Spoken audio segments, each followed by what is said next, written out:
So hello guys, welcome back. स्वागत है आप सबका एक और नए वीडियो में। और इस वीडियो में मैं बात करने वाला हूं हमारे कैप्टन अमेरिका स्टीव रॉजर्स जो है उनके रेफरेंसेस के बारे में, जो कि एमसीयू हमको आफ्टर एंड गेम जो मूवीज एंड सीरीज है उसमें देता आया है।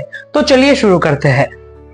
एंड गेम को आए ऑलमोस्ट 6 इयर्स हो चुका है और उस मूवी के एंड में हमारे Steve Rogers as Captain America retire हो चुके थे।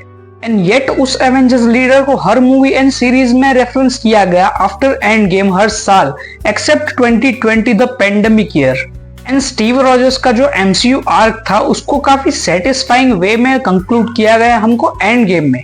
एंड स्टीव रॉजर्स ने एंड गेम में ये डिसाइड किया कि इन्फिनिटी स्टोन्स को अपनी जगह पर रखने के बाद वो पास्ट में ही रह जाएंगे। एंड देन वो विजिट करते हैं 1940s to be with love of his life Peggy Carter. And अपनी पूरी जिंदगी के काफी दशकों बिताने के बाद वो फिर से प्रेजेंट डे में आते हैं to pass the mantle of Captain America and Captain America shield to Sam Wilson. इसका एक सीधा सा रेफरेंस हमको Captain America First Avenger movie में ही दे दिया गया था, जब सुपर सोल्जर सीरम वाला एक्सपेरिमेंट होने जा रहा था स्टीव रॉजर्स पे।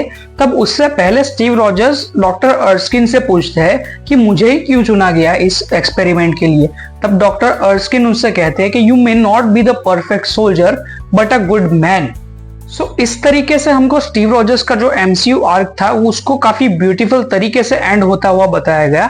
एंड न्यू कैप्टन अमेरिका को काफी अच्छे तरीके से पेश किया गया हमारे आगे। And it is hard to ignore Steve Roger references outside of his home town actually after Endgame, जो कि हमको बताया Guardians of the Galaxy volume 3 में स्पेस में and Doctor Strange in the Multiverse of Madness के alternative universe में।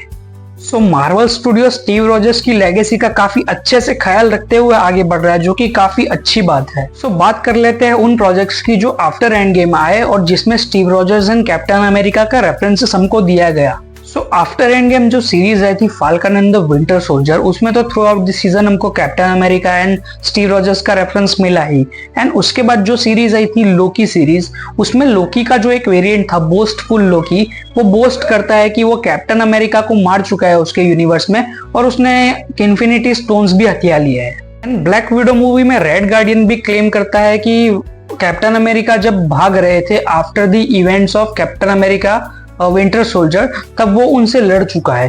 Then eternals movie में भी हमको बताया गया कि किंगो के जो बॉलीवुड सीक्वेंस था उसमें उसने कैप्टन अमेरिका की जो शील्ड यूज की थी वो उसके पास एक्चुअली ओरिजिनल शील्ड की एक रेप्लिका है उसके प्राइवेट जेट में। हॉकाई सीरीज में हमको देखने को मिला first appearance of the Rogers the musical. Spiderman No Way Home में हमको बताया गया कि स्टैच्यू ऑफ लिबर्टी को रिकंस्ट्रक्ट किया जा रहा है to carry the iconic shield of Captain America, और वहां पर भी हमको रॉजर द म्यूजिकल का एड बताया गया। Doctor Strange in the Multiverse of Madness में फिर से हमको रॉजर्स द म्यूजिकल बताया गया। एंड उसके बाद अल्टरनेटिव यूनिवर्स में कैप्टन कार्टर बोलते हुए बताई गई I can do this all day, जो कि स्टीव का कैच फ्रेज है। देन मिस मार्वल सीरीज में हमको बताया गया कैप्टन अमेरिका का statue in the Avengers cone.